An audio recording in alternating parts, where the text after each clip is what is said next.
বাংলাদেশে যিনি দায়িত্বে আছেন প্রফেসর ডক্টর মোহাম্মদ ইউনূস, দুইটা নবীর নাম নিয়ে বসে আছেন, মোহাম্মদ আর ইউনূস। দুই নবীর নাম আপনার।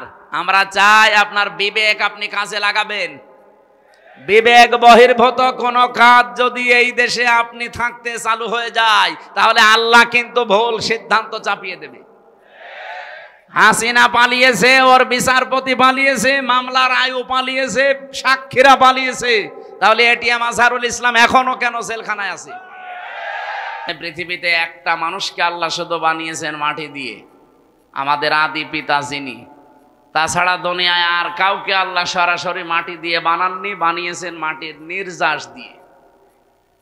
আর মাটি বানিয়েছেন কমপক্ষে 10টা জিনিস দিয়ে। আপনি মাটি গবেষণা হয় যেখানে সেখানে মাটি নিয়ে যাবেন, দেখবেন 10টা জিনিস ওরা বের করে দেবে। অক্সিজেন দেবে, আয়রন দেবে, সিলিকন দেবে, এরকম অ্যালুমিনিয়াম দিবে, ম্যাগনেসিয়াম দেবে, পটাশিয়াম দেবে, এরকম 10টা জিনিস আমরা পাই। তাহলে এখান থেকে বুঝলাম পৃথিবীতে একমাত্র মাটি দিয়ে বানিয়েছে আদম নবীকে। আমাদের এই জন্যে আদি পিতা বা একেবারে প্রথম বাবার নাম জিজ্ঞাসা করলে কি বলা হয়? এ পর্যন্ত বুঝেছেন কিনা বলেন? আমাদের আদি পিতা প্রথম বাবার নাম কি? বলেন বলেন। আল্লাহ যে ওনাকে বললেন, হে আদম, যার নাম নিয়ে ক্ষমা চাইলে আমি ক্ষমা করে দিলাম, ওইটা তোমার সন্তান হবে এবং তোমার পরবর্তীতে যাবে। আমার প্রশ্ন হচ্ছে, বাবা যদি মাটির তৈরি হয়, ছেলে হবে আগুনের। কমন সেন্স কি বলে আপনার? কুল ইন্নামা আনা বাশারুম মিসলুকুম, হে নবী আপনি বলেন আমি তোমাদের মতোই মানুষ। ইউহা ইলাইয়া, পার্থক্য এতটুকু, আমার প্রতি ওহী আসে, তোমাদের প্রতি আসে না, এতটুকু আছে। কিন্তু আমার বাবা যেহেতু আদম, বাবা যদি মাটির হয়, ছেলে কোনোদিন আগুনের হয় না, তাহলে তো সিস্টেম পাল্টিয়ে যায়। প্রথম এই কথা থেকে এই তথ্য নেওয়ার পরেও কিছু মানুষ, আমি যে আয়াত পড়লাম, কদ জাআকুম মিনাল্লাহি নূরুন ওয়া কিতাবুম মুবিন, এই আয়াত দিয়ে দলিল দিতে যায়। বিশেষ করে এটা চট্টগ্রাম বিভাগে, সিলেট বিভাগে এগুলো তারা যারা গরম সুন্নি, ঠান্ডা সুন্নি, এরা এই আয়াতটা নিয়ে আসতে চায়। আপনি যদি একটু কোরআন শরীফ বুঝে পড়েন, চিন্তা ভাবনা নিয়ে পড়েন, তাহলে এই প্রশ্নের উত্তর কিন্তু এই আয়াতে আছে। আল্লাহ বলেন, অবশ্যই আমার পক্ষ থেকে তোমাদের কাছে এসেছে একটা নূর, স্পষ্ট কিতাব। আল্লাহ শব্দ দিলেন দুইটা, অর্থ দিলেন একটা। অবশ্যই আমার পক্ষ থেকে তোমাদের কাছে একটা কিতাব এসেছে স্পষ্ট। এটা নূর নাম দিলেন, নূর দেওয়ার পরে তিনি ব্যাখ্যা করলেন যে নূরটা হচ্ছে স্পষ্ট। এখন আমরা এখানে তাফসীর করতে গিয়ে অনেকেই হয়তো ভুল করি, অথবা জেনে শুনে কোনো দিকে ডাইভার্ট হয়ে যায়। নিজেদের বিভিন্ন জিনিসকে এর উপরে চাপিয়ে দেওয়ার জন্য বলা হয় যে এখানে নূর মানে মুহাম্মাদুর রাসূলুল্লাহ, আর কিতাবুম মুবিন মানে কোরআন শরীফ। না, এই জিনিস দুইটাই এক, তার প্রমাণ পরের আয়াতে আল্লাহ নিজে দিয়েছেন। এটা সূরা মায়েদার 15 নম্বর আয়াত। এর পরের আয়াতে দেখেন, দুইটা জিনিসই যে এক, তার প্রমাণ আল্লাহ দিচ্ছেন। এদিকে তাকান, আল্লাহ পাক বলেন, ইয়াহদি বিহিল্লাহ, এইটার দ্বারাই আমি হেদায়েত করি, পথ দেখাই। যেহেতু আল্লাহ এখানে ইয়াহদি বিহি, এই শব্দটা আল্লাহ বহু বচন দেননি, দ্বি বচন দেননি, এক বচন দিয়েছেন। মুফাসসিরিন ইকরাম, আমি যত তাফসীর পড়েছি সব মুফাসসির এই বিহি দিয়ে ওই আগের দুইটা নাম একটা জিনিস এইটাই বুঝিয়েছেন। আল্লাহ বলেন, আমার পক্ষ থেকে অবশ্যই তোমাদের কাছে নূর যাবে, স্পষ্ট কিতাব যাবে। তাহলে নূরও যা, স্পষ্ট কিতাবও তা, তার নাম কোরআন শরীফ। তার নাম কি? বলেন বলেন। এতটুকু শেষ করেননি আল্লাহ, এ পর্যন্ত বললে আমাদের বিভ্রান্ত হওয়ার সম্ভাবনা থাকতো। এই জন্য আল্লাহ ব্যাখ্যা করছেন, ইয়াহদি বিহিল্লাহ। এখানে ফাইল কর্তা সরাসরি আল্লাহ নিজে।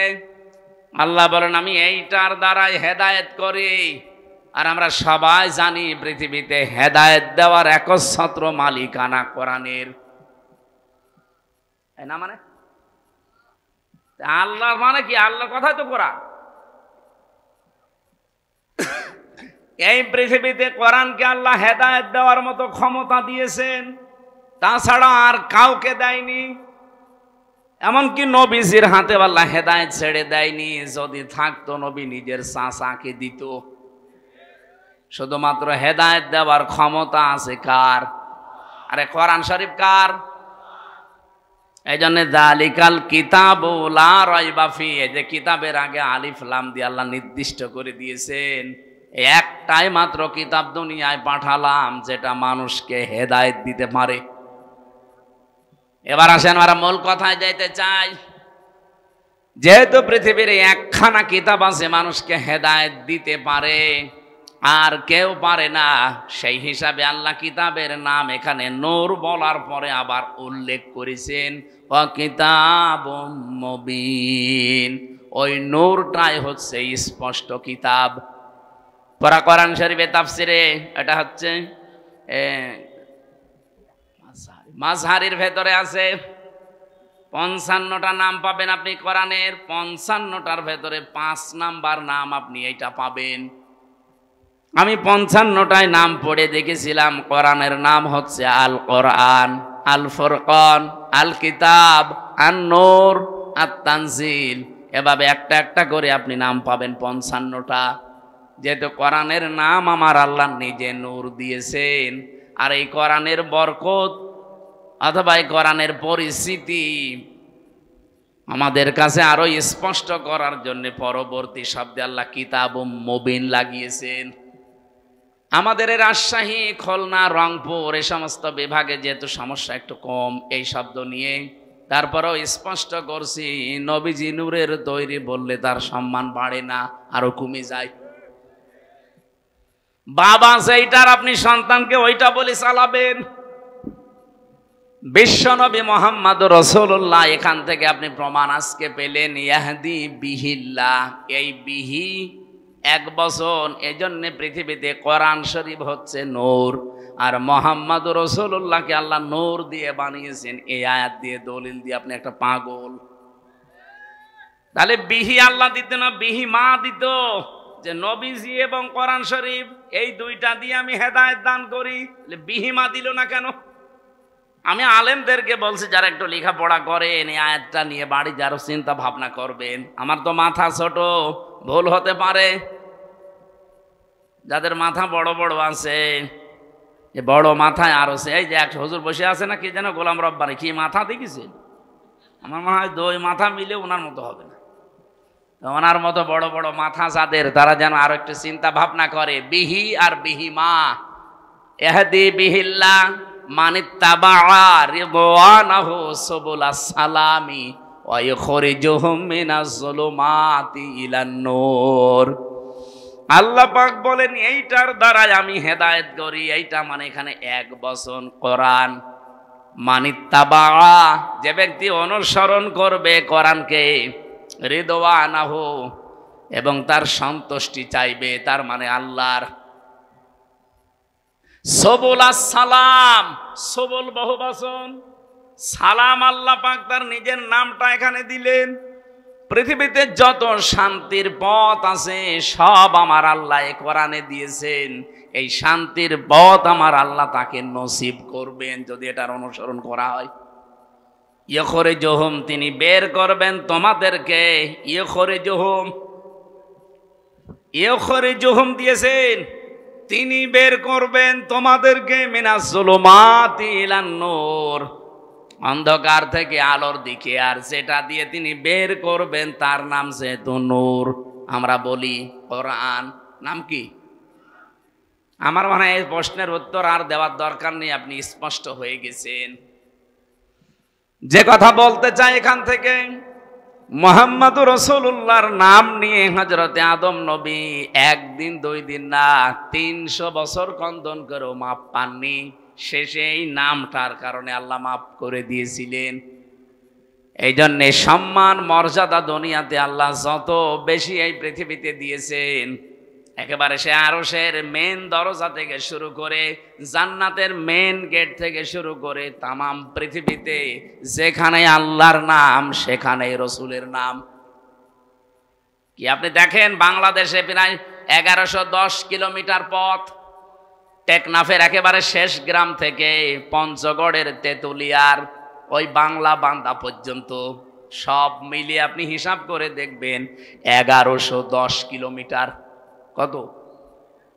1110 কিলোমিটারের ভেতরে শুধু বাংলাদেশের এরিয়ায় আমি হিসাব করে দেখেছি কম পক্ষে 13 মিনিট 4 সেকেন্ড একাধারে আজান হয়। আমার ভাইরা, টেকনাফের একেবারে শেষ গ্রাম থেকে যখন আজান আরম্ভ হয়, এরপরে হয়তো আসবে বখিয়া, এরপরে চট্টগ্রাম, এরপরে বান্দরবন, এভাবে একটা একটা করে আপনি আস্তে আস্তে দেখবেন টেকনাফ থেকে একেবারে তেতুলিয়ার বাংলা বান্দা পর্যন্ত 0 পয়েন্ট পুরা একাধারে 13 মিনিট 4 সেকেন্ড আজান হতে আছে, 1 সেকেন্ডও বাদ নেই। যেখানে আল্লাহর নাম উচ্চারণ হবে আশহাদু আল্লা ইলাহা ইল্লাল্লাহ, মুয়াজ্জিন সঙ্গে সঙ্গে বলবে আশহাদু আন্না মুহাম্মাদুর রাসূলুল্লাহ, বলবে না? আল্লাহ বলেন রাফা'না লাকা যিকরাক, আমার নাম যেখানে আমি আপনার নাম ওই জায়গায় উপরে তুলে দিয়েছি। আমার নামকে ডাকার পরে অনাসেই মানুষ দেখবেন আপনার নামটা উচ্চারণ করবে। এই জন্যে সম্মান মর্যাদা উচ্চতা এটা আমার জন্যে, আমার রাসূলের জন্যে, আর যারা ঈমান এনেছে তাদের জন্যে। সুতরাং সম্মান মর্যাদা যাদের কামনা করেছি আল্লাহ যেন উভয় জগতে তাদের ঈমানের উপরে টিকে থাকার তৌফিক দেন, বলেন আমিন। অনেক মানুষ হয়তো টিকে থাকে, মরণের সময় এলোমেলো হয়ে যায়। কি এলোমেলো হয়ে যায় না? আজরাইলকে দেখার পরে হয়তো পাল্টিয়ে যায় না। আমরা চাই এই গুরুত্বপূর্ণ সময়েও তাদের ঈমান যেন টিকে থাকে, বলেন আমিন। দল মত জাতি বর্ণ ধর্ম নির্বিশেষে আজকের এই অনুষ্ঠান, এটা কি শুধু মুসলমানদের না? হাদা বায়ানুল লিন্নাস হুদাল লিন্নাস, মানুষ পদবাচ্চা আমরা যারা বিবেচিত সবার জন্য আল্লাহ আজকের এই অনুষ্ঠানটা কবুল করেছেন। কারণ আমরা মানুষ, কোরআন শরীফ যেহেতু সবার জন্য, যারা মানুষ তাদের জন্য। শুধু মুসলমান যারা দাবি করে কোরআন কি শুধু তাদের? অন্যান্য ধর্মে যারা আছে তারা হয়তো তাদের ধর্মীয় গ্রন্থ পুরোহিত ঠাকুর এবং তাদের ধর্মগুরু যারা, তারা ছাড়া কেউ পড়তে পারে না। কোরআন শরীফ আল্লাহ ওইভাবে দেয়নি। এই জন্যে বাংলাদেশে আজ 54 বছর এখনো পর্যন্ত কোনো দাঙ্গা হয়নি। কারণ কোরআন আমরা মনে করি এটা মুসলমানদের জন্য না, এটা সবার জন্য। আর বিশ্বের অন্যান্য দেশে, বিভিন্ন দেশে আমরা দেখি এখনো দাঙ্গা চলছে। অলরেডি ভারতে দাঙ্গা আরম্ভ হয়ে গেছে। কারণ ওদের যে ধর্মীয় গ্রন্থ, ওদের গুরু ঠাকুর পুরোহিত ছাড়া কেউ পড়তে পারে না। ওরা আমাদেরকে সবক দেয়, সারা বিশ্বের মোড়লদেরকে শোনায় যে আমাদের দেশে নাকি সাম্প্রদায়িক সম্প্রীতি নেই। এই পৃথিবীতে একটাই দেশ যেখানে রোজা আর পূজা পাশাপাশি হয়। এক কথা বলেন না কেন? আপনি ভারতে হতে পারে না, হতে পারা কি গরু জবাই করলে তাকে জবাই করে ফেলছে। এই পৃথিবীর 4-6 জন মানুষের নাম আছে নিকৃষ্ট মানুষের তালিকায়, তার ভেতরে মোদির নাম আছে। কারণ এই লোকটা পৃথিবীতে নিকৃষ্ট হওয়ার পেছনে কিছু কারণ আছে। কয়েকদিন আগে আপনারা দেখেছেন গোবিন্দ পরামানিক, বাংলাদেশের একজন হিন্দু মহাজোটের মহাসচিব গোবিন্দ চন্দ্র পরামানিক, এই লোকটা জানিয়েছে যে তামাম দুনিয়ার হিন্দুদেরকে আমি আহ্বান জানাচ্ছি যে এই মাতাল মোদিকে থামান। কারণ একটা মাতাল, এই মাতালি করে যা আরম্ভ করেছে কিছুদিন পরে পৃথিবীতে বসবাসের অযোগ্য হয়ে পড়বে। আপনি কি মনে করছেন দাঙ্গা শুধু ভারতে থাকবে? বাতাস বাংলাদেশে ঢুকলো বলি, কারণ বাতাস ঢুকতে তো আর কোনো কিছু বাধা প্রাপ্ত হয় না, ও কাটা তার পার হয়ে চলে আসবে। এই জন্য আমরা চাচ্ছি এই মাতাল লোকটা যেন থেমে যায়। যদি থামতে না চায়, ওকে থামানোর ব্যবস্থা করা দরকার। বিশ্বের 257টা দেশ, সবাইকে আহ্বান জানায়, কে কোন ধর্ম মানেন ওটা আপনার ব্যাপার। কিন্তু আমরা চাই এই লোকটাকে এবং ইসরায়েলের এই আর এক কোলাঙ্গার আছে ওর দোস্ত, এই লোকটাকেও যেন থামানো হয়। এদের এই ভুল সিদ্ধান্তগুলোর কারণে আগামীর পৃথিবী বসবাসের অযোগ্য হয়ে পড়ছে। আজকে ইসরায়েলে যে ভূমিকম্প হয়েছে আপনি দেখেছেন, এই লোকটার, এই নেতানিয়াহুর মানামি এই লোকটার শুধু একটা অবৈধ চিন্তা ভাবনার কারণে। ১৫০০ বছর আগে সূরা ইউনূসের ১০০ নম্বর আয়াতের ভেতরে শেষের দিকে পাবেন এটা। আল্লাহ আমার এইটাই জানিয়েছেন, ওয়ায়াজআলুর রিজসা আলাল্লাযীনা লা ইয়াকিলুন। এই পৃথিবীতে কেউ যদি ভুল সিদ্ধান্ত নেয়, কেউ যদি তার বিবেকটা কাজে না লাগায়, তাহলে ভুল সিদ্ধান্ত আল্লাহ তার উপরে চাপিয়ে দেয়। নেতানিয়াহু নামে এই লোকটা, পৃথিবীর এই নিকৃষ্ট মানুষটা, নরেন্দ্র মোদী নামে এই পৃথিবীর নিকৃষ্ট মানুষটা, এবং আমার দেশে যিনি পালিয়েছেন ওইটাও, এগুলোর ভুল সিদ্ধান্ত নেওয়ার কারণে এদের বিবেকটা কাজে লাগে নাই। এই জন্য আল্লাহ তাদের উপরে ভুল বিষয়গুলো চাপিয়ে দিয়েছিলেন। ওয়ায়াজআলুর রিজসা আলাল্লাযীনা লা ইয়াকিলুন। যারা তাদের বিবেক, বুদ্ধি, কমন সেন্স কাজে লাগায় না, তখন আল্লাহ তার উপরে ভুল বিষয়গুলো চাপিয়ে দেয়।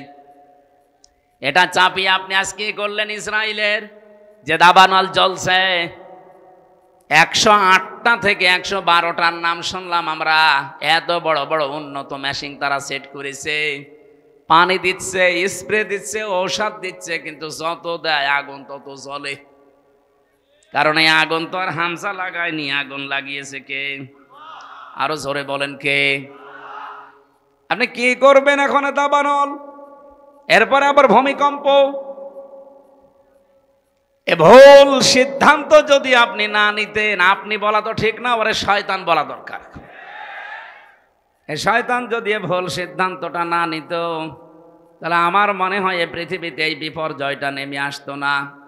আর এই দেলাওয়ার নামে এই লোকটারে জবাই করা দরকার শয়তান। এই ২৪ ঘন্টার মনে হয় ১৮ ঘন্টা কল দেয়।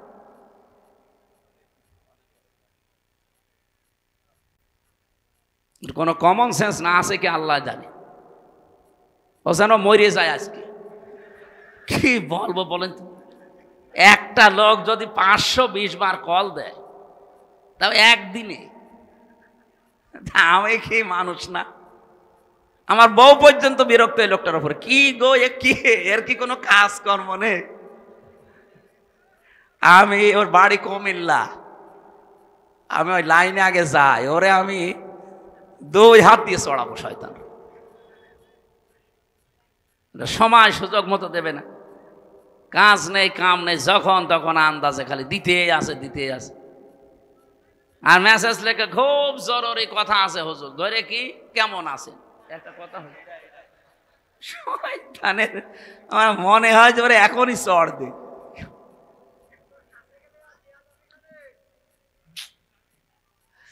আমার ভাইরা, এই জন্য ভুল যারা সিদ্ধান্ত চাপিয়ে দিচ্ছেন, আল্লাহ এমনি না, ভুল বিষয়গুলো আল্লাহ চাপিয়ে দেবেন যদি বিবেককে কাজে না লাগান। আজ নেতানিয়াহুর কারণে তাদের দেশটা ধ্বংস হয়ে যাচ্ছে। আমার মনে হয় এভাবে যদি আর মাত্র ৮-১০ দিন চলতে থাকে দাবানলটা আর এই ভূমিকম্প, দেখবেন বিশ্বের মানচিত্র থেকে অভিশপ্ত রাষ্ট্র এই ইহুদিরা, এই ইসরায়েল আর থাকবে না। ঠিক ওর বন্ধু যেহেতু এটা ও যা আরম্ভ করেছে, তার বিবেক কাজ করছে না আজ। আমি কালকে কয়েকটা ইন্টারন্যাশনাল রিপোর্ট পেয়েছি, আন্তর্জাতিক, আপনার মাথা খারাপ হয়ে যাবে। এই যে আজ ৯ মাস চলছে হাসিনা পালিয়ে যাওয়ার, এই ৯টা মাসইও বারবার চেষ্টা চালিয়েছে এই দেশে যেন অন্তত বিডিআর হত্যা আর শাপলা চত্বরে হেফাজত হত্যার বিচার কেউ যেন না তোলে। কারণ ভালো করে জানে যে ২টা ঘটনা একেবারে ডাইরেক্ট ঘটিয়েছে মোদি। এখন সব প্রমাণ একেবারে হাতে নাতে ধরা পড়ছে। দিগন্ত টেলিভিশন এমনি বন্ধ করে নাই, ইসলামী টেলিভিশন এমনি বন্ধ করে নাই, কারণ এদের কাছে সব ভিডিও ফুটেজগুলো এখনো আছে। এখন তারা সব ছাড়তেছে, সাগর নিয়ে এমনি হত্যা হয় নাই, বহু রিপোর্ট তাদের কাছে গোপন বিষয় ছিল, ওদেরকে একটু সাহায্য করেছে, তাকেও দুনিয়া থেকে বিদায় করে দিয়েছে।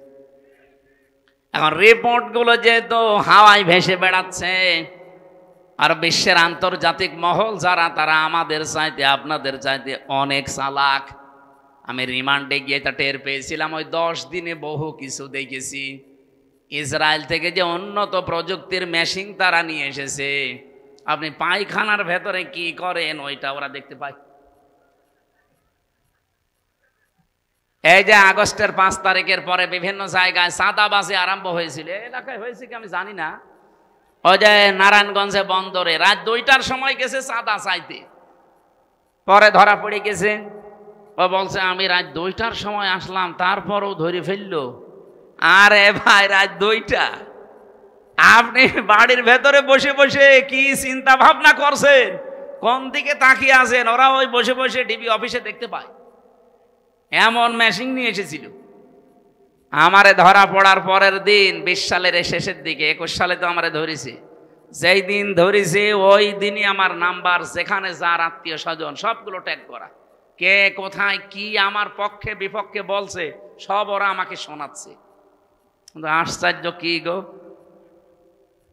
আমরা যে বাটন মোবাইলে কথা বলি, এই বাটন মোবাইলে কথা বলার ওদের সামনে কথা বলা একই। আপনারা যারা বলেন সতর্ক থাকবেন, এমন কোনো কথা বলবেন না শেষে ওই যে টাকলা মোরাদের মতো যদি 6 মিনিট একটু ফাঁস হয়ে যায় না, আপনার বাবা শাহজালাল সব হালাল হয়ে যাবে। এজন্য কথা বলার সময় এই যে যারা পরকীয়া প্রেম করে, তুমি আমি, আমি তুমি, আমি তুমি, তুমি আমি, হ্যাঁ, মনে করছে কেউ জানে না, কেউ জানে না, মানে ওরা সব দেখতে পাচ্ছে যে আপনি কার বর্ষাতে লাইনে আছেন। এই জন্য মিথ্যা কথা বলবেন না। এখানে কারা লাইনে আছেন হাত তোলেন তো, ওই যে একজন। ঠিক আছে, আপনি লাইন চালান, আপনাকে কয়েকদিন পরে দেখা হবে কার সাথে আপনার লাইন আছে। হোয়াটসঅ্যাপ অনেকে বলে এটা নিরাপদ, কে বলেছে আপনাকে? হোয়াটসঅ্যাপে কথা বললে ওরা দেখতে পাচ্ছে। এ বাংলাদেশে নিরাপদ হওয়ার মতো কোনো এখন অ্যাপস আর নেই। সে যেইটাই বলেন, মেসেঞ্জার বলেন, ইমো তো আরো ঘরের ভেতরে। ওই ইমোতে কথা বলা আর ওদের সামনে বসে বসে বলা একই। হোয়াটসঅ্যাপটা এটা সবাইকে ওরা ট্যাগ করে না, যাদের টার্গেট করে তাদের। এই যে এই ভুল সিদ্ধান্ত নেওয়ার কারণে বিবেকটা কাজে লাগছে না, এই কারণে আজকে যে বিপর্যয় নেমে আসবে, এই দাঙ্গা তৈরি হওয়ার কারণে শুধু কি মুসলমান মরবে, হিন্দু মরবে না? এক কথা বলেন না কেন? ওখানে যদি মনে করেন মুসলমান আছে 30 কোটি, হিন্দু আসে 100 কোটি, এই কারণে আপনি মুসলমান 10 জন মেরে ফেললেন, হিন্দু 2 জন মরিস। বাংলাদেশে আমরা 92 জন মুসলমান 100 জনের, বাকি 4 জন হিন্দু, অন্যান্য জাতি মিলে আর 4 জন। ওখানে যদি 2 জন মুসলমান মরে, এখানে 5 জন মরবে না? হ্যাঁ, সব ছাপা হয়ে যাবে। এই জন্যই তো আমরা জানাচ্ছি যে এই মাতালটাকে থামান। এই মাতালের মাতলামি করার কারণে পৃথিবীর ক্ষতি হয়ে যাচ্ছে। আগামীতে আমার মনে হয় এ পৃথিবী বসবাসের অযোগ্য হয়ে যাবে। বসবাস যে করবেন সেরকম পরিস্থিতি আর পাবেন না। ওই চাচা এরশাদ মরার আগে যা বলেছিল ওইটা দেখতে পাবেন, যে ঘর থেকে বের হলে খুন আর ঘরে থাকলে গুম হয়ে যাবে। আল্লাহ আমাদের হেফাজত করুন, বলেন আমিন। আমি এখান থেকে এই 2টা দেশের নাম বলার পরে একটা বিষয়ে সিদ্ধান্ত নিতে চাচ্ছি, আপনারা একমত হবেন কিনা আমি জানি না। বাংলাদেশে যিনি দায়িত্বে আছেন প্রফেসর ডক্টর মোহাম্মদ ইউনুস, 2টা নবীর নাম নিয়ে বসে আছেন, মোহাম্মদ আর ইউনুস। 2 নবীর নাম আপনার। আমরা চাই আপনার বিবেক আপনি কাজে লাগাবেন। বিবেক বহির্ভূত কোন কাজ যদি এই দেশে আপনি থাকতে চালু হয়ে যায়, তাহলে আল্লাহ কিন্তু ভুল সিদ্ধান্ত চাপিয়ে দেবে। হাসিনা পালিয়েছে, ওর বিচারপতি পালিয়েছে, মামলার আয়ু পালিয়েছে, সাক্ষীরা পালিয়েছে, তাহলে এটিএম আজহারুল ইসলাম এখনো কেন জেলখানায় আছে? এটা তো বিবেকে মেনে নেয় না। কথা বলেন না কেন? আমরা চাই আজহার সাহেবকে পরশুদিন বৃহস্পতিবারে, ওনার আবার আরেকটা ডেট আছে, এই ডেটে যেন আর কোনো বাঙালিকে হাইকোর্ট দেখানো না হয়। আমরা এই মাজলুম মানুষটার মুক্তি চাই, আপনারা চান না? কারা চান দেখি লিল্লাহে তাকবীর।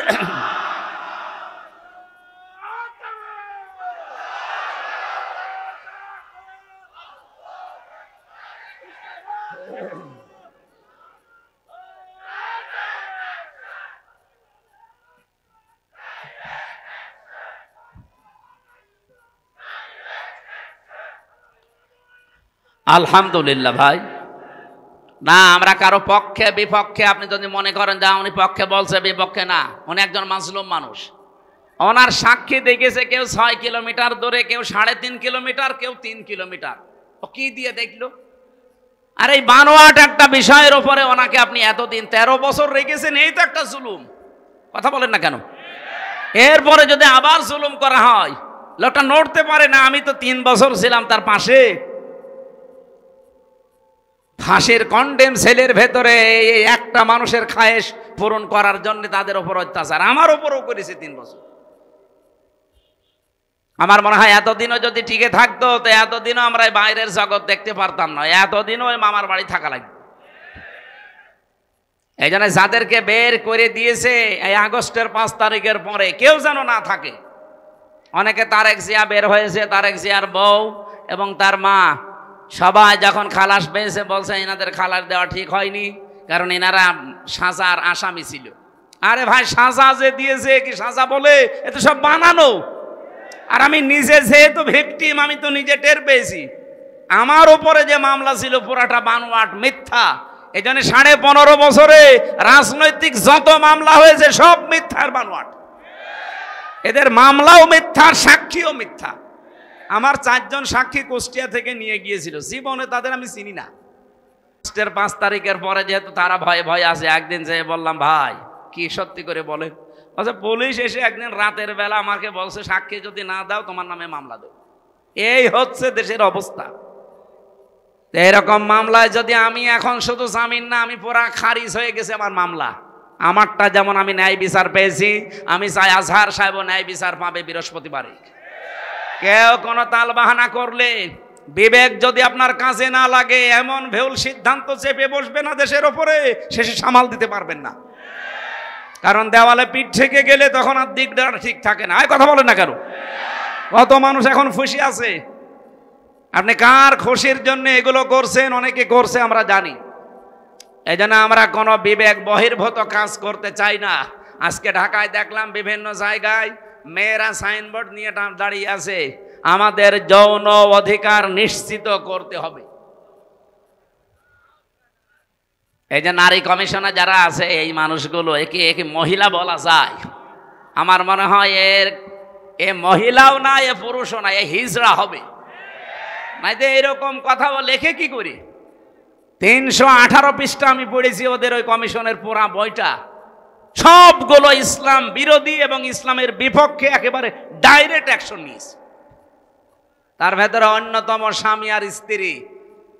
এরা যদি 2 জন সংসার করার, স্বামী বলে আমি এখন সংসার করতে চাই, স্ত্রী বলে যদি না আমার এখন মন নেই, এরপরও যদি স্বামী সংসার করে, স্ত্রী যদি মামলা দেয়, তাহলে ধর্ষণ মামলা হবে। আর ধর্ষণ মামলা হলে সাক্ষী লাগবে না। স্বামী স্ত্রীর ঘরের ব্যাপারটা কি সাক্ষী কেউ দেবে? তা কি পাবেন কোথায়? হয় আপনি ইউটিউবারদের ওখানে সেট করে রাখবেন, এক কথা বলছে না, তাছাড়া সাক্ষী আপনি পাবেন কোথায়? আর বিচারক যে রায় দেবে, ওকে আন্দাজে তো রায় দিতে পারবে না, সাক্ষী লাগবে না। আর ওই জিনিসকে দেখেছে কে সাক্ষী দিতে যাবে বলেন? সুতরাং এইরকম নীতিমালা যারা তৈরি করেছে, এ কি সুস্থ না অসুস্থ?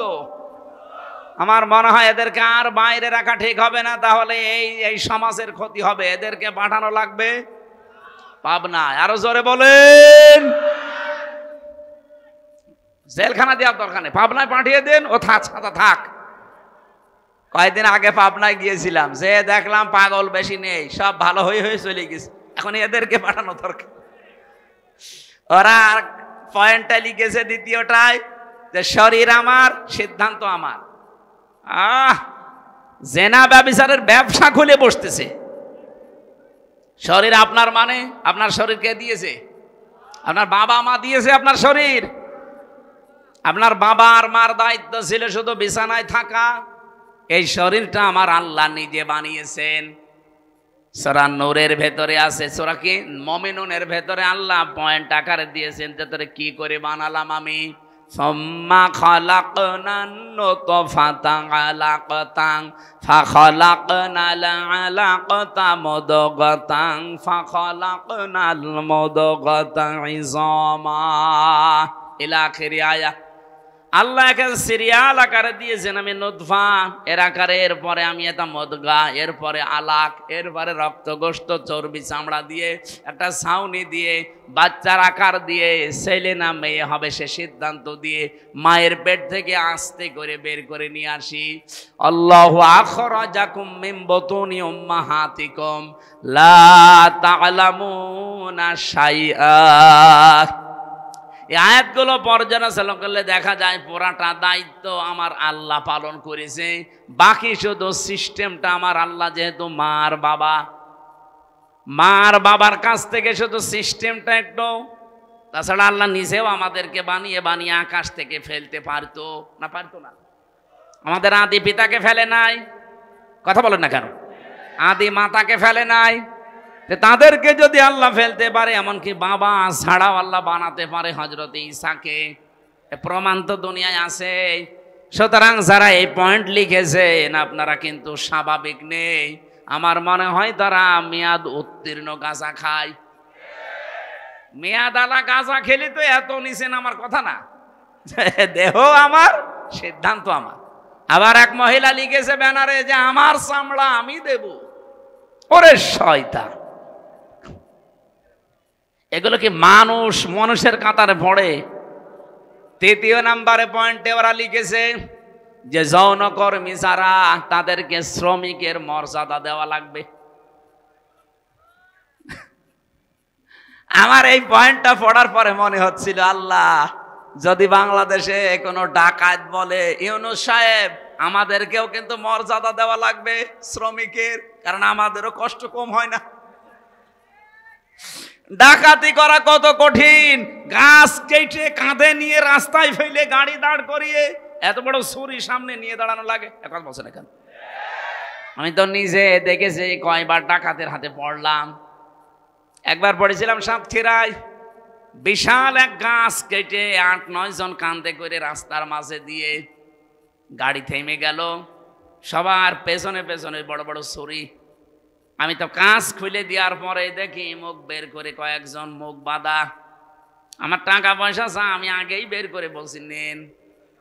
বলছো হুজুর আপনার টাকাও নেব, আল্লাহ মাফ করবে। আরে শয়তান, এত কষ্ট করছে আর বলছে আপনার টাকাও নেব, আল্লাহ মাফ করবে।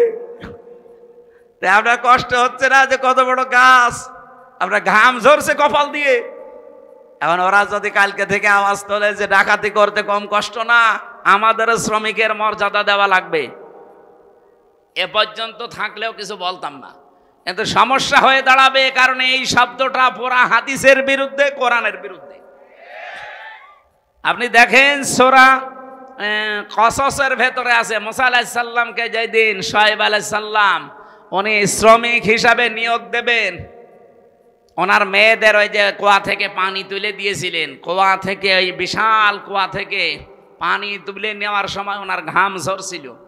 মেয়ে দুইটা গিয়ে বলেছে, বাবা এরকম একটা শক্তিশালী এবং বিশ্বস্ত, আমিন বলা হয় কোরআনে আছে আমিন, এরকম একটা বিশ্বস্ত শ্রমিক পেয়েছি, আপনি যদি নিতে চান তো উপকার হবে, তার শরীরে শক্তি আছে। আমরা দেখেছি 4-5 জন রাখাল মিলে যে ঢাকনা সরাতে পারে না কুয়ার, অথচ ওই লোকটা দেখলাম 1 হাত দিয়ে কুয়ার ঢাকনা সরিয়েছে।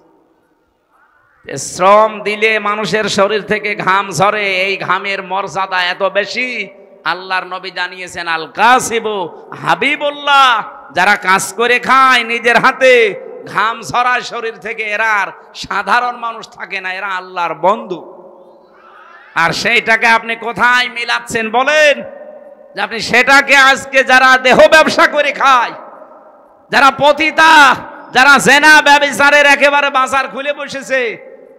বাংলাদেশে এখন 1 লাখ মাত্র পতিতা আছে সারা বাংলাদেশ মিলে, সরকারি জরিপ এই মানুষগুলোকে আমরা চাই, তাদের যদি সত্যি মর্যাদা দিতে চান, ডক্টর মোহাম্মদ ইউনূস একটা আলাদা বিভাগ খোলেন, খুলে তাদেরকে পুনর্বাসনের ব্যবস্থা করেন।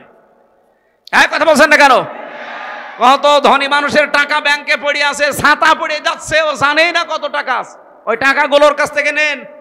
মাত্র 1 লাখ যৌনকর্মী, এদের কর্মসংস্থান তৈরি করেন, দরকার হয় ওদের আলাদা আলাদা বিয়ের ব্যবস্থা করেন। এরপরে এই মানুষগুলোকে সেলাই মেশিন কিনে দেন, 2টা গরু কিনে দেন, 5টা ছাগল কিনে দেন। এই সমস্ত কাজ কারবারে নেই। ওনারা শ্রমিকের মর্যাদা দিতে চায়। যেই কয়জন কমিশনে আছে সবগুলো তিলক পরা আর টিপ পরা, এগুলো সব ওই স্বৈরাচারের দোসর, ওই খুনি হাসিনার দোসর। এই 15.5 বছরে সব ওদের পক্ষে কথা বলতো, এখন হঠাৎ করে সুর পাল্টিয়েছে।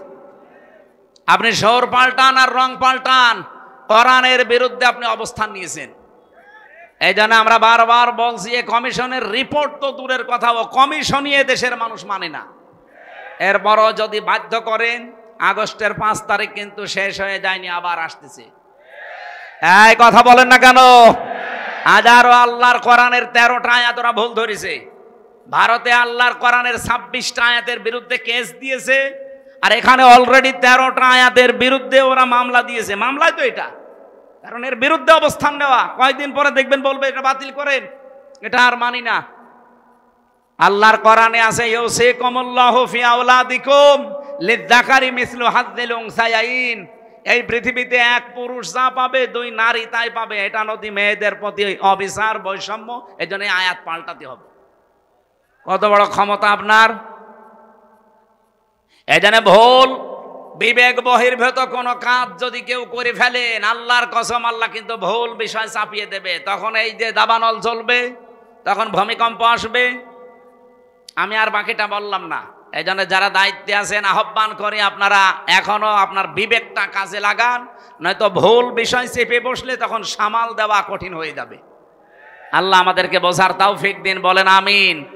সূরা তাওবার 100 নম্বর আয়াত আমরা পড়েছি। আমার আলোচনার বিষয় হচ্ছে সাহাবীদের অনুসরণ। এটাতে কত বড় গুরুত্বপূর্ণ জিনিস আমাদের জন্য। আল্লাহর নবী জানিয়েছেন, আল্লাহ আল্লাহ ফি আসহাবি লা তাত্তাখিদুহুম গরাদাম মিন বাদি ফামান আহাব্বাহুম ফাবিহুব্বি আহাব্বাহুম আমান আবগাদাহুম ফাবিবগদি আবগাদাহুম আখায়রু উম্মতি করনি সুম্মাল্লাযীনা ইয়ালুনাহুম সুম্মাল্লাযীনা ইয়ালুনাহুম ইলা আখিরি আয়াত, ইলা আখিরিল হাদিস। এটা হাদিসের ভাষা। নবীজি বলেন, পৃথিবীর মানুষেরা আমার সাহাবীদের সম্পর্কে সাবধান। আমার সাহাবীদের সম্পর্কে, আমার সাহাবীদের সম্পর্কে সাবধান। আমার সাহাবীদের সাথে কেউ যদি শত্রুতা করে, সেজন্য আমি নবীর সাথে শত্রুতা করে। একজন আজানের জবাব দিয়ে দেন, দিলে আদায় হয়ে যাবে, দিয়ে দেন, একজন দিয়ে দেন। এই পৃথিবীর কোন মানুষ যদি আমি নবীর সাথে দুশ্মনী করে, সেজন্য দুশ্মনী করে কার সাথে?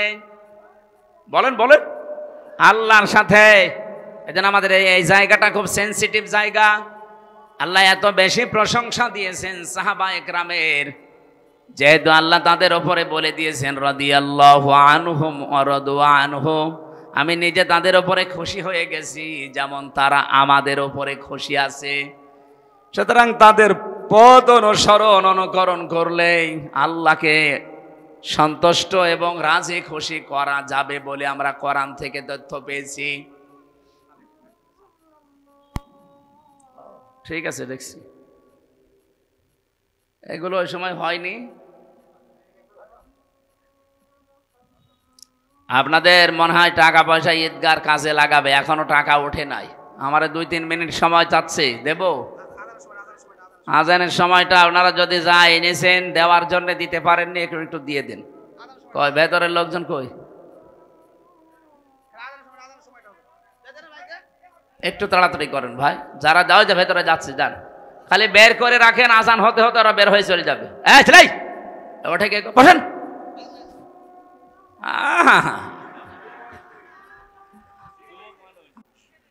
ওর আবার বিয়ে হয়েছে, এখানে হাজার হাজার মেয়ের বাপ বসে আছে আর ও চলে যাচ্ছে। যাক, ওর জীবনে যেন বিয়ে আর না হয়। 1-1.5 ঘন্টা বসে থাকতে পারে না, বিয়ে দিলেও সংসার টেকবে না।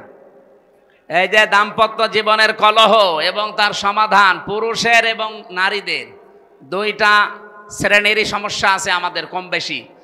আজকে এসে নোয়াখালী থেকে এক লোক এসেছে আপনাদের এখানে তালাকের মাসলা নিতে।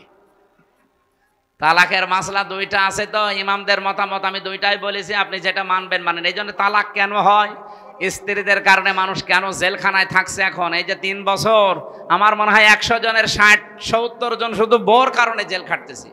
এই জন্য মেয়ে লোক থেকে খুব সাবধানে থাকবেন। পারতপক্ষে কোনো মেয়ে লোকের সাথে মোবাইলে কথা বলতে যাবেন না। কোন পানি কোন দিকে গড়িয়ে না আপনি মুসিবতে পড়বেন। এই বইটা এই গাড়িতে আছে, যাওয়ার সময় নিয়েছেন, কাজে লাগবে। 120 পৃষ্ঠা আছে এর ভেতরে। আর একটা আদর্শ ভাইরা দ্রুত আপনারা যান। স্বেচ্ছাসেবক ভাই যারা যেখানে দাঁড়িয়ে আছেন দ্রুত ভিতরে ঢোকেন, 2 মিনিট সময় আজান হলে শেষ হয়ে যাবে। স্বেচ্ছাসেবক ভাইরা আপনারা 150 স্বেচ্ছাসেবক এখানে আছেন, 150 জনই মাঠে ঢুকে যান। সাদিকুল ইসলাম স্বপন ভাই, সদস্য সচিব, পারিলা ইউনিয়ন স্বেচ্ছাসেবক দল। এটা উজির পুকুর নাকি? 5000 টাকা পাঠিয়েছেন, আল্লাহ যেন কবুল করেন, বলেন আমিন। এই ঈদগাটায় আপনারাই বছরে বছরে 2 বার নামাজ পড়বেন, এটা যেন আপনাদের দায়িত্বে দিয়ে গেলাম। শেষ করবেন কাজগুলো যতটুকু আছে। মান বানা লিল্লাহি মাসজিদান আছে, বানাল্লাহু লাহু বাইতান ফিল জান্নাহ। নবীজি বলেন কেউ যদি একটা সেজদার জায়গা বানিয়ে দেয়, তার জন্য আল্লাহ নিজে জান্নাতে ঘর বানায়। সেজদা দিতে কি পুরা মসজিদ লাগে, পুরা ঈদগাহ লাগে? কতটুকু? একটা টাইলসের জায়গা হলে হয়ে যায় সেজদা দেওয়া। কথা বলছেন না কেন? তাহলে একটা টাইলসের টাকাও যদি আপনি এখানে দেন, তাহলে জান্নাতে আপনি একটা পুরা ঘর পাবেন। এই জন্য মান বানা লিল্লাহি মাসাজিদ, আল্লাহ নবী দেয়নি মাসজিদান, একটা সেজদার জায়গাকে মসজিদ বলা হয়।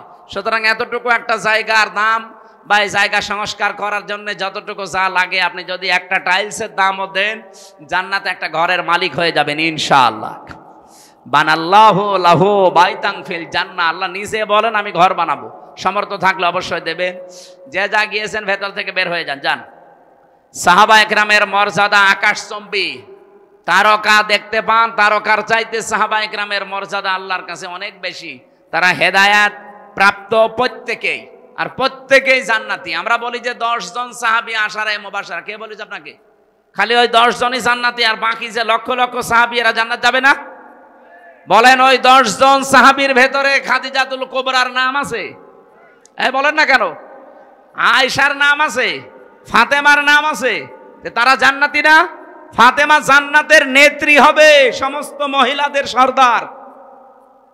হযরতে আয়েশা সিদ্দিকা রাদিয়াল্লাহু তাআলা আনহা, হযরতে কি খাদিজাতুল কুবরা, তাকে আল্লাহ নিজে জান্নাত বানিয়ে দুনিয়ায় পাঠিয়ে সুসংবাদ দিয়েছেন এবং আল্লাহ নিজে তাকে সালাম দিয়েছেন। এই পৃথিবীতে একজনই মহিলা যে আল্লাহর সালাম পেয়েছে এবং জান্নাতে অলরেডি ঘর পেয়েছে জীবিত অবস্থায়।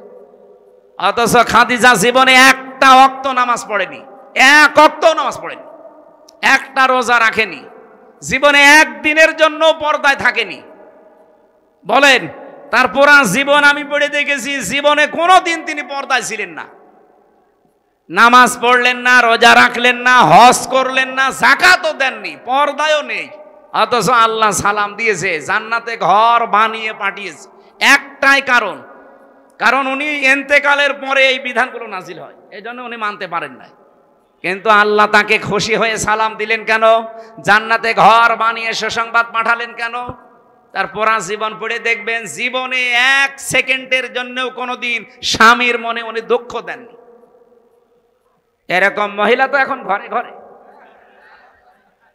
এখানে একজন স্বামী হাত তুলতে পারবেন যে জীবনে কোনোদিন আমার বউ 1 সেকেন্ডের জন্য আমাকে দুঃখ দেয়নি, কষ্ট দেয়নি? বলেন তো এরকম একজন? মিথ্যা কথা বললে আপনার খবর আছে ভাই। আপনি দুঃখ পাননি নাকি বউ খুশি করার জন্য মনে করছেন যে না বলে ফেলি? বউ তো নেই না, আমি হাসির জন্য বলি নাই ভাই, আমি হাদিস বললাম। দেখেন এই যে হাজার হাজার স্বামী, আমরা মা বোনেরা যারা এসেছেন, আমি জানি না আপনারা আছেন কিনা। আপনি চিন্তা করেন, আপনি নামাজ পড়েন, রোজা রাখেন, কালো বোরকা পরেন, নফল রোজাও রাখেন, একটা স্বামী হাত তুলতে পারলো না। আমিও পারিনি। আমি আন্দাজে মিথ্যা কথা বলবো কেন? আমি দুঃখ পেয়েছি, এই জন্য আমি পারিনি। এখানে আমার একটা স্বামীও পেলাম না, মা বোনেরা জান্নাত যাওয়া কিন্তু কঠিন হয়ে যাবে। আর এখন যদি ওরা বলে হুজুর ওয়াজটা একটু উল্টিয়ে করেন তো, যে একটা স্বামী একটু হাত তুলুক তো, জীবনে স্ত্রীর মনে দুঃখ দেয়নি, না বাবা শাহজালাল এখানে হবে না হালাল। না, আমাদের চরিত্র আমরা কন্ট্রোল করব। স্ত্রীর গায়ে যারা হাত তোলে এর মতো ইতর মানুষ দুনিয়ায় নেই। হাত না তুলে, হাত তোলা একেবারে হারাম কাজ না, আপনি তুলতে পারবেন যদি ফরজ নামাজ না পড়ে, দরকার হয় হাত তুলবেন, কিন্তু 4 জায়গায় কিন্তু মারা যাবে না, মুখে, বুকে, পিঠে, মুখে, মাথায়, মুখে, বুকে আর পিঠে, এই 4 জায়গায় স্ত্রী লোকের হাত দেওয়া জায়েজ নেই। যদি এই 4 জায়গা বাদ দিয়ে কোনো জায়গায় মারতে চান আপনি মারবেন। খালি নামাজ না পড়লে, রোজা না রাখলে, ফরজ রোজা, জায়েজ যে পর্দাটা আছে এই পর্দাটা যদি না করে, আর 4 নম্বরে যদি স্বামীর জায়েজ কথা না শোনে, কথা বোঝা গেছে? মা বোন যারা এসেছেন, আপনার জান্নাত পাওয়া অতি সহজ। স্বামী যখন বাইরে থেকে আসবে কর্মজীবন শেষ করে, দুনিয়ায় যত কাজ আপনার হাতে থাক সব বাদ। এখন তারে সময় দেওয়া, তার কথা মতো চলা, এখন তাকে খুশি করা পৃথিবীর সবচাইতে বড় ইবাদত। শুধু যদি ফরজ নামাজটা আর ফরজ রোজা নাও। কোন স্বামী যদি পছন্দ করে যে আমার বউ হাতা কাটা ব্লাউজ গায়ে দিলে আমার ভালো লাগে, আপনি তাই দেবেন। এই কথা বলছে না কেন? ওরা গায়ে দেয় কিন্তু স্বামীর জন্য না, ওই মার্কেটে যাওয়ার সময়। যে মহিলা এরকম উল্টাপাল্টা পোশাক পরে রাস্তাঘাটে আসে, কি স্বামীকে খুশি করার জন্য না পাবলিক? আপনি একটা দাজ্জুস, আর দাজ্জুসের জন্য জান্নাত হারাম। নামাজ পড়ে রোজা রেখে আর কালো বোরকা পরে কি করবেন? আমরা খাদিজাতুল কুবরার মতো মহিলা চাই। কথা বলেন না কেন? বলতে ঠিক, তো মুহাম্মদ রাসূলুল্লাহর মতো পুরুষ হওয়া লাগবে না? তুমি তো যৌতুক নেওয়ার উস্তাদ, আবার খাদিজার মতো বউ চাই। আমাদেরকে হওয়া লাগবে চরিত্রবান, মুহাম্মাদুর রাসূলুল্লাহর মতো, খাদিজাতুল কুবরার মতো স্ত্রী আমাদেরকে আল্লাহ মিলিয়ে দেবেন। বলেন আমিন। আমার ভাইরা, সাহাবা একরামের যেহেতু অনেক অনেক মর্যাদা, আমি সবগুলো না বলতে পারলেও একটু সিস্টেমে বলছি। সাহাবা একরাম যেহেতু কবুল হয়েই গেছে আল্লাহর দরবারে, ওয়াসাবিকুনাল আউয়ালুনা মিনাল মুহাজিরিনা ওয়াল আনসার, এই পৃথিবীতে যারা উপরে গেছে আগে অগ্রভাগ, এবং তাদেরকে যারা অনুসরণ করেছে মুহাজির এবং আনসারদের ভেতরে আল্লাহ পাক বলেন এই মানুষগুলো অগ্রগামী। আল্লাযীনা তাবাউহুম বিইহসান, আর এদেরকে যারা অনুসরণ করবে তাদের উপরে আমি আল্লাহর ইহসান, তার মানে আমার বানানো জান্নাত তাদের জন্য। বলেন সুবহানাল্লাহ। সাহাবা একরামকে আল্লাহর দরবারে কবুল হওয়ার পেছনে আমি এই কয়টা কারণ পুরা কোরআন থেকে হাদিস থেকে পেয়েছি। 1 নম্বরে তাদের কয়েকটা গুণ আমাদের ভেতরে থাকা দরকার। 1 নম্বরে পেয়েছি আল্লাহর জন্য তাদের অন্তর নিবেদিত ছিল সব সময়। আপনি যদি কাউকে ভালোবাসেন আল্লাহর জন্য বাসবেন, কাউকে যদি ঘৃণা করেন আল্লাহর জন্য করবেন, কাউকে যদি কিছু দান করেন আল্লাহর জন্য করবেন, কাউকে যদি দান করা থেকে বিরত থাকেন যে আমি দেব না তোরে কিছু, তাও যেন আল্লাহর জন্য হয়, ব্যক্তিগত বা পারিবারিক সামাজিক কোনো কারণে না হয়। কথা বোঝা গেছে? আল্লাহ রাব্বুল আলামিন বলেন যে মানুষটার মন মানসিকতা আল্লাহর জন্য নিবেদিত থাকবে সব সময়, এটা সাহাবীদের ভেতরে ছিল। দুনিয়া একদিকে আর আমার আল্লাহর বিধান একদিকে, এই জন্য তারা আল্লাহর দরবারে খুব তাড়াতাড়ি মঞ্জুর হয়েছিলেন। 2 নম্বরে তাদের মুখে যা ছিল ওইটা তাদের মনে ছিল। মুখে বললেই ওইটা মন থেকে বলতেন, লোক দেখানোর জন্য বলতেন না। 3 নম্বরে বেশি তারা নিজের উপরে অন্যকে প্রাধান্য দিতেন, যদিও নিজের অনেক কিছুর দরকার আছে, প্রয়োজন আছে, এরপরও তারা অন্যকে অগ্রাধিকার দিতেন। এই একটাই মাত্র কারণ, পুরাটা 7টার ভেতরে এইটা। নিজের প্রয়োজন থাকার পরেও অন্য ভাইয়ের প্রয়োজনকে সামনে দেওয়া, অগ্রাধিকার দেওয়া। আল্লাহ পাক এত বেশি খুশি হতেন তাদের উপরে এই কারণে যে রাদিয়াল্লাহু আনহুম ওয়া রাদু আনহু, এই আয়াত তাদের জন্য আল্লাহ নাযিল করে দিয়েছেন। আল্লাহ এতটুকু বলে যদি আয়াতটা শেষ করে দিতেন, এই আয়াতটা আমি পড়তাম না।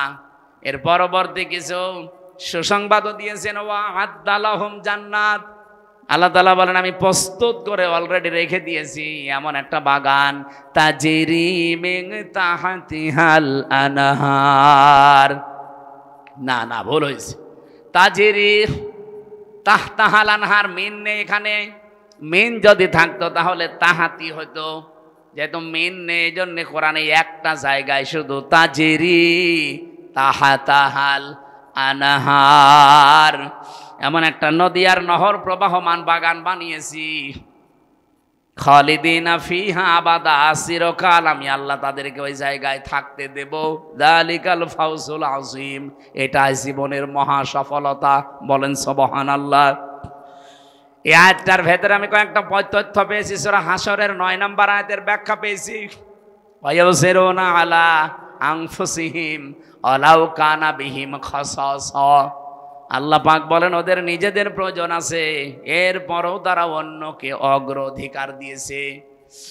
হযরতে আনাস রাদিয়াল্লাহু তাআলা আনহু বলেন, নবীজি মসজিদে নববীতে 2-2-3-3 পরপর 3 দিন মেহমান এসেছে তার কাছে। একবারে মেহমান আসার পরে রাতের বেলা আসার পর বিশ্বনবী ডাক দিয়ে বললেন, আজকে এই মেহমানটা নিয়ে যাওয়ার মতো আমার ক্যাপাসিটি নেই, তোমাদের যদি কারো থাকে ক্যাপাসিটি তাহলে বলো একটু নিয়ে যাও। হযরতে আনাস বললেন, নবী আমার কাছে দেন। নিয়ে গেলেন বাড়িতে, স্ত্রীকে বলে নবীর মেহমান, যা পারো খেতে দাও। স্ত্রী ঘরের ভেতরে ডাক দিয়ে বলছেন, দেখেন যা খাবার আছে 2টা ছেলে মেয়ের শুধু হবে, আমরাই না খেয়ে থাকবো মনে করছিলাম, আপনি এরপরে আবার মেহমান নিয়ে এসেছেন। ঠিক আছে, নিয়েই যখন এসেছেন আর রাসূলুল্লাহর মেহমান, আপনি এক কাজ করেন, আপনি একটু মেহমানকে নিয়ে গল্প করেন, কথাবার্তারা বলতে থাকেন, আমি এই ফাঁকে 2টা বাচ্চাকে ঘুম পাড়িয়ে দেই।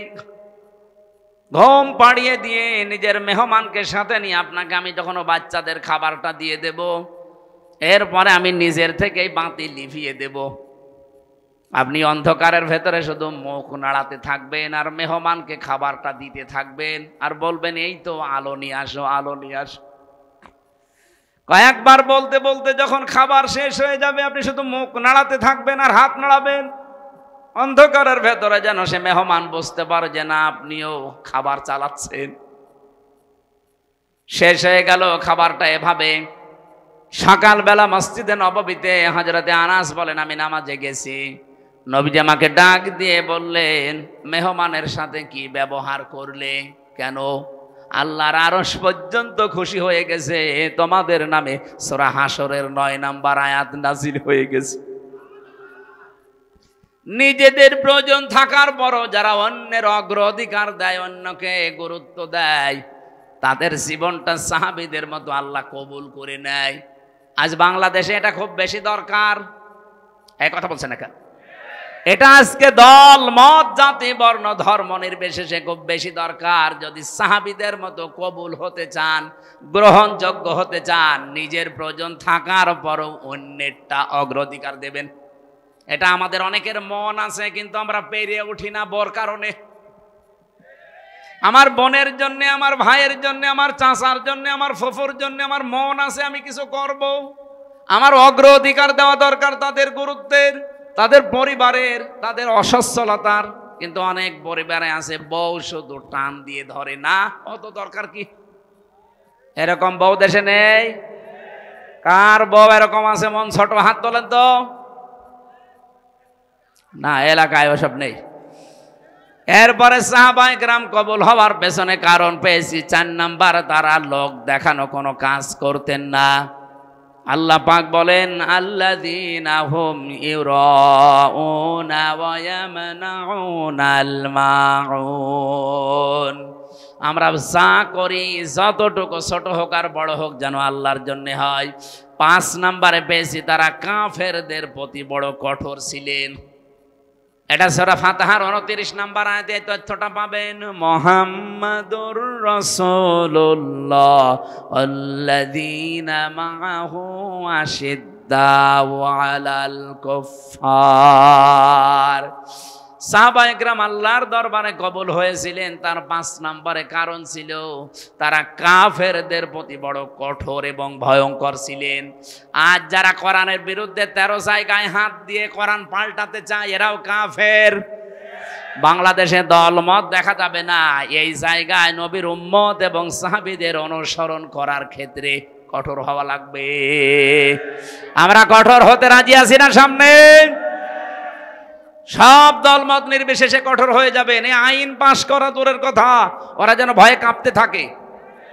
আমরা তো আল্লাহর দরবারে সাহাবীদের মতো কবুল হতে চাই। আল্লাহ আমাদের তৌফিক দিন, আমিন। আরো জোরে বলেন।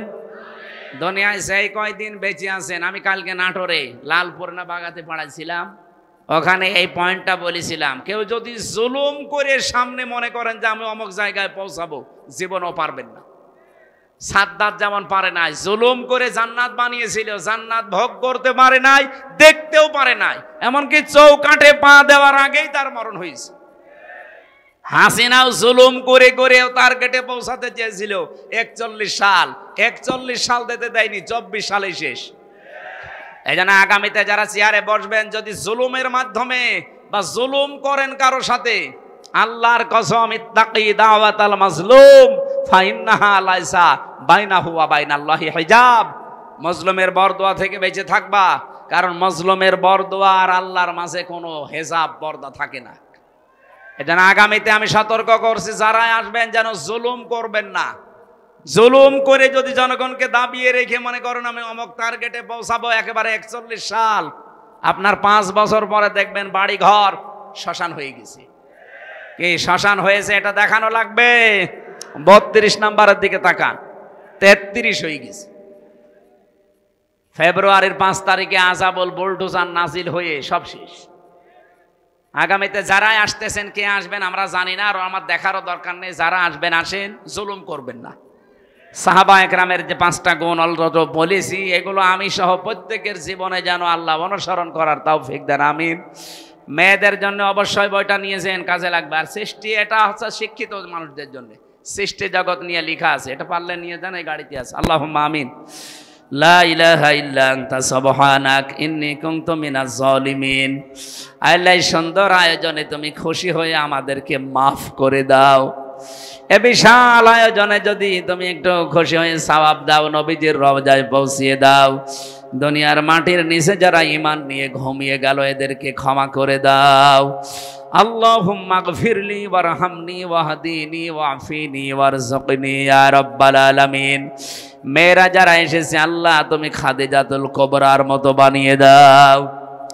দেশ নিয়ে, ইসলাম নিয়ে যে ষড়যন্ত্র চলছে আমরা দেখতে পাচ্ছি, আল্লাহ সব ষড়যন্ত্র ছিন্ন ভিন্ন করে দাও। এই মহিলাগুলো কারা? যারা তোমার কোরআনের 13টা আয়াতে হাত দিয়েছে। আল্লাহ, এই মানুষগুলোর হেদায়েত থাকলে দাও, না থাকলে এদেরকে তুলে নাও। এই দেশকে তুমি আল্লাহ ক্যান্সার মুক্ত করে দাও। চর্মচোখে যেন দেখতে পারি কোরআনের 500 আইন চলছে এই দেশে, এটা দেখে মরার তৌফিক দাও। এ মাহফিলের আয়োজন করতে গিয়ে যারা শ্রম দিয়েছে, প্রত্যেককেই তোমার কুদরতের দরবারে কবুল করে নাও। এলাকায় মাটির নিচে যারা ঈমান নিয়ে ঘুমিয়ে গেল, আল্লাহ এদেরকে চিরতরে মাফ করে দাও। এই ঈদগাহটা তোমার বান্দাদের সেজদা দেওয়ার জন্য কিয়ামত পর্যন্ত এখানে কায়েম করে দাও। আলহামদুলিল্লাহি রাব্বিল আলামিন। আল্লাহ, সাহাবীদের এই 5টা গুণ অন্তত মরণের আগে আমাদের ভেতরে তুমি প্রস্ফুটিত করে দাও। লা ইলাহা